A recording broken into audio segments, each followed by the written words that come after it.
You don't need any other. Just ask yourself, forgive. Me, I will not forgive an armed robber.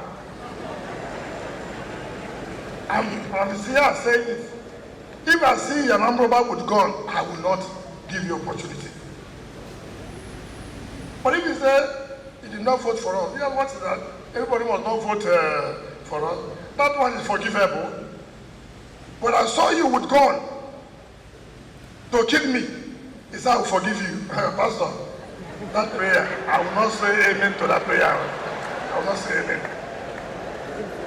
Because if I forgive you now, I don't know what I'll have opportunity again. You take me out. So don't say I did not take your word. I have taken it. But now where there are armed robbers. You know, that what we call, there are different types of armed robbers. There are armed robbers who carry gun to go and steal money in the bank. There are armed robbers who betray you alone. You can die the next day. Your BP can go very high, and before they know it, they say you have a stroke. That is killing.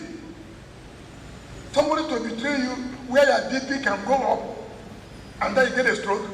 If God makes you survive, he said, no, forgive him and bring him closer again. Who told you have another opportunity to survive the next one? So, my Lord Bishop, whilst I agree with you that the Bible says it's not everything. Because if you say, there's one preacher who said, if you are going on the road, they say they are armed robber, you say, who is that armed robber? I will not take that kind of mistake, because